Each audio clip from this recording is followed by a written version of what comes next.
Hello there, Ray here, and in today's video we will be looking at 21 cool tricks that you can still do in Minecraft in the year 2021. I will be going through these very quickly, so make sure you guys check down in the description for the in-depth videos that go into how these were discovered and how to execute them in your very own survival world. If you enjoy learning about new types of glitches and tricks in the game, make sure you guys click the subscribe button, as I've discovered thousands of them and made videos about them over the almost 12 years of playing Minecraft. Let's get started. So if you place a boat very close to a wall, it is possible to place it inside of the wall. Therefore, you're able to actually drive your boat completely through it. You can also use this to place boats inside of blocks by clicking right on the edge. And you can see that the boat is placed inside of the wall. Placing rails like this and then placing in 2 TNT minecarts by clicking on the rail underneath will make a very quick trap where anybody who comes in and accidentally bumps this will immediately explode. The next one here is pretty strange. If you make a end portal and you have 2 sides with the end portal frames faced inwards, then you have the 2 other sides with the end portal frames faced from the outside. So these are actually considered backwards and not how you normally find them in survival. Then if you put the eyes in on the normal ones, and then put the eyes in on the east side or the south side, and then lastly do the west side or the north side, notice when I put this eye in, the portal ends up over here instead of in here. Now, all the cool tricks I find over the years don't always continue to work. Like this one used to make all these blocks be floating on top of a end portal when you place in this last eye. But this has been changed, and now they get updated by the game and pop off. In 1.15, it used to be able to make double-headed pistons by breaking a piston and replacing it with another one facing a different direction. Now, this no longer works in 1.16. Armor stands can still not be picked up by boats or minecarts. This has been broken for almost 10 versions now. But you can actually pick up a boat with a minecart. So here we got a minecart, we get near a boat, it can pick up the boat. And then we can even actually drop a pig down, and the pig can get picked up by the boat. Then we can remove this rail here and we can send the pig off, and the player can ride the pig, which is riding the boat, which is riding the minecart. Now you can actually control this by using your WASD, except everything's backwards. So we're pressing W, I can go backwards, left, I can go right. So it's a little bit hard to control, but you can actually control this weird contraption. Now this is the greatest amount of passengers that you can stack in survival. You can perform a tripwire dupe by putting tripwires like this and then activating by standing inside of it, and then when you release it, notice how this one over here we have item plus we have the block, and this one over here we have item plus the block. And these aren't ghost blocks. If we'd update them, you can see you actually get 2 tripwires out of 1. This one has to do with blocks and not getting updated. There's a lot of different ways that blocks don't get updated, but with this one, a sticky piston retracting will prevent this water from actually flowing downwards. You can see this water is floating right here. And with this setup over here, we can even make this rail completely float as well. But if you would break blocks near them, the water and the other stuff will update. This is an instant dropper setup where if you put one item down in here, all the rest of the droppers are empties. If you would just push this button here, it will immediately end up at the top. So I went through all these instantly. Here's one that no longer works, which is Zero-Tech crop farms. If I just place that redstone dust in there, you can see the sand gets shifted back and forth, and it no longer will immediately grow these crops. But zero-ticking itself, this mechanic is still in the game. These used to work in 1.15, but no longer in 1.16 plus. Same story for this, which was a cool trick where you could shift click NBT items into an enchanting table and it would remove the data, creating these very glitched out arrows. Meaning that if you got these arrows before they removed this, you now have a discontinued item, which is extremely rare. There is actually hundreds of discontinued and rare items in game Minecraft that people don't know about. And I have 2 entire playlists, one dedicated just to rare items and blocks, and one dedicated to rare mobs. So make sure to check out those playlists linked below after watching this video. And if you're enjoying the video so far, make sure to leave it a like. Next, we're going to take a look at a glitch I discovered called the Ultimate Mob Generator, where a mob can end up being in 2 locations for 1/20th of a second, allowing you to obtain the loot off of a mob twice. So if we go ahead and release a zombie, you see that the zombie no longer actually dies here on the overworld, and he is still alive in the end dimension. This glitch no longer works in 1.16 and above versions, but my simple sand generator still works. So if we just turn this on, it'll actually duplicate sand and put it into the end dimension, as well as my simple dragon egg as well as anvil generator. So if we flick the switch and then we place in an egg when this is extended, it will start duplicating eggs as well as sand. If we go to the end dimension, we can see them coming through. That's pretty cool. This cool trick I discovered where you can get items to stack over the normal 64 in survival. This uses stacked glass bottles inside of brewing stands. And by clicking on a stack and then clicking to the next stack and the next stack, you can actually continue this until you reach 2.1 billion items in a single stack. You can still make these water columns by bone milling water and then removing the blocks around it, so that all you're left with is this here. Next, we're going to take a look at bedrock breaking. This is a setup I came up with that is 100% and it's really easy to do. Just click that switch. Bam, right up here, super fast, like 30 seconds per second, like 30 seconds per click, and you can see it removed the bedrock underneath. This is another simple bedrock breaking method. Isn't 100% like the last one, but it's easy to set up. You can see the bedrock right there. Let's go ahead and ignite that and spam click right here, super fast while shift clicking, and that actually broke the bedrock. Let's go ahead and remove that, and you can see the bedrock is now gone. There's also headless piston setups like this one by example. If you click that, you can see it removes the bedrock. The trick I discovered to do with Fox holding a looting sword and using it still works. Let's go ahead and put chicken in there. You'll see it kills a chicken and you can see the tons of chicken meat that it produces because I gave him a really high level for testing. It's also still possible to find floating plants with water generation. Here is a small water pool and this plant here is floating and does an update. Same thing for this grass here. Now when it comes to withers, there is a lot of misconception on the internet about these guys. All my updated wither cages are 100% stable if used properly. One of the most recent mistakes I see people making is to do with using withers to break stuff. So I just gave this wither a target so his main head will be occupied. Now what I'm going to do is push blocks in from the side here and notice that the wither is actually able to shoot skulls through the bedrock now that he's being slightly moved.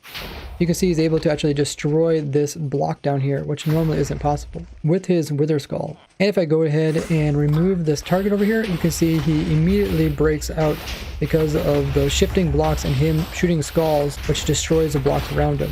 So yeah, don't make this mistake. When I push blocks in, you have to zero tick them in. It's possible to get two different types of banners using the ominous banner and then breaking it. It will turn into a new type. So now you can see we got two different types and they don't stack anymore. You can still make peaceful villagers by having them use up their crossbows. So notice this guy's crossbow is going to get used up, and once he does, he has nothing in his hand, it's empty.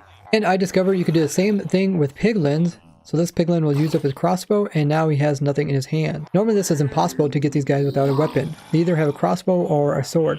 Same thing when he converts into a zombified piglin. Now you have a guy with no golden sword in his hand, which is also not normally possible. Baby zombified piglins don't have anything in their hands, but if you give them something, they will pick it up. And now when they convert over into a baby zombified piglin, then they will keep what they had in their hand. And you can also get these little guys without any gold sword in their hand. Another cool trick I discovered is if you have a thorns item in your hand, it will actually do damage to mobs that attack you, even though you're not wearing it. Another cool trick that I came across was villagers are able to wear armor. I just gave this guy all these pieces, including a dragon head, which looks pretty cool. They can also wear some unusual stuff like elytras, shields, and carved pumpkins, but notice he won't accept the Totem of Undying. That will end up on the floor. Other pumpkin types don't work, but you can put on barrel shell helmets onto these guys. You can also put thorns armor onto these guys. This will allow them to kill other mobs just using that effect. You can see it's hurting the zombie and he will eventually die. And the armor also protects him. Players can even die from villagers just by using this. Now some things can be applied to armor stands, but not everything. You can see that the totem doesn't work and also the shield. Armor stands with shields are considered discontinued. TNT Dupers still work, so do different types of rail dupers and even carpet dupers. The cool trick I discovered where you could fly with a minecart and a fishing rod no longer works in 1.16 and above. It's still possible to lower a villager's prices by curing a zombie villager. So let's go ahead and cure this guy and we will come back and check up on him. We just got the zombie doctor advancement, meaning this guy got cured up. Let's check his trades and you can see they are considerably cheaper. Before it cost 24 paper just to get an emerald and now it costs 18. You can continue this until all items only cost 1 emerald. It's still possible to create a block 36 generator by using this setup here. Everything looks normal, except when you right click them, you'll see that they will vanish. And you can go ahead and relog, and you can see that all of them are actually just ghost blocks. And the block that is left on top of this is a block 36. If I put some water on top of it, you can see how it flows around these blocks. Now you can no longer use this to remove data from different blocks in the game. This used to be able to turn green banners into black banners. Let's head over into the nether dimension. First thing we tested there is you're still possible to link portals to the top of the bedrock in Java. And if we put in one of our detector bees that can see if chunks are being loaded, we can test to see if chunk loading still works. So we pause the game, it'll unload the nether, and if we throw an item through this portal, you can see that it loads the chunks in the nether dimension. Now, one thing you can no longer do in 1.16 above is get double enchantments. This was from horsemen or raiders or bastion piglins. Prior, it was possible to get up to protection 8 armor in survival. But one trick you can do is you can still find durability 0 weapons on mobs, even though players can't get it this low. Another cool trick that I discovered that still works is hostile mobs that are passengers will not despawn. If I would summon in some pigmen and put them in this boat, they don't have a name tag and they're not holding any items, so normally they would disappear if the player goes greater than 128 blocks away from them. So if I teleport up very high and then I teleport back down, you'll see that these guys are still sitting there.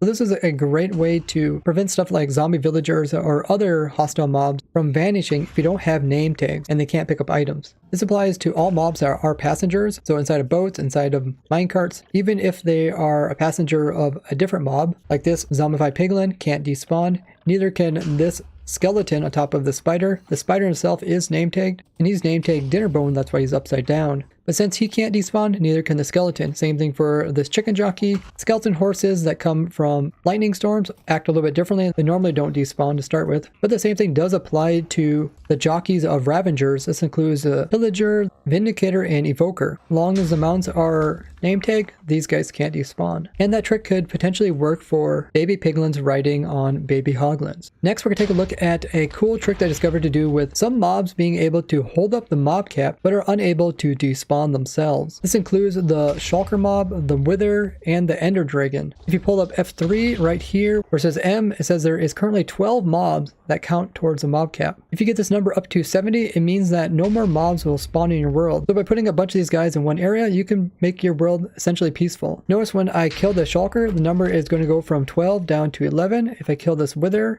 it's going to go from 11 to 10. And if I kill this Ender Dragon, you can see it goes all the way down from 10 all the way down to 1. That's because the Ender Dragon actually consists of 9 smaller entities, and each of them count towards a mob cap. Now, most recently in 1.16 snapshots, I discovered that villagers that have a profession and are traded with at least one time, and then get turned into a zombie, will count towards a mob cap, but are unable to despawn. This gives you 4 different ways to make mob caps easily in survival.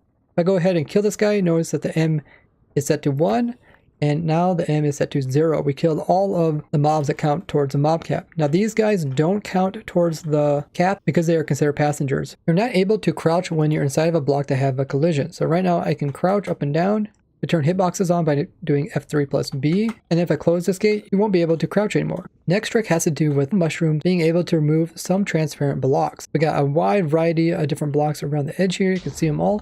And if you go ahead and grow this mushroom up, you can see which ones it's able to replace. So quite a few, including nether portals, end portals, gateway portals, end portal frames, and even like chest. Let's see if we can resummon the dragon by just using 2 ender crystals and updating them with a third, and you can see that does start the dragon resummoning phase. There is a dragon, and it worked. You can also resummon the dragon just by putting 2 ender crystal diagonal like that, instead of using 4. Now when the dragon's doing this resummoning, it is possible to come in here with the fly machine and move this ender crystal off. And once it's over here, it will be considered invulnerable, meaning that there's almost no way to destroy it. Next, we're going to see if we can still make void exit gateway portals. This is a cool trick that I showed you guys, where if we go out to the outer end islands, we can fake in a path for the gateway to try to spawn on top of. Now if we go back to the portal and we hop into it for the very first time, instead of being placed way out there where those islands are, the game will create a new island and a gateway to go with it. Don't forget to check out the 2 playlists linked below, one about rare items and blocks, and the other one about rare mobs. If you did make it this far in the video, make sure to go ahead and share this video with others. If you'd like to learn more about any of the things that I showed today, make sure to check out the original videos linked below. I would like to thank you guys for watching, and I'll see you guys in the next one. Bye bye!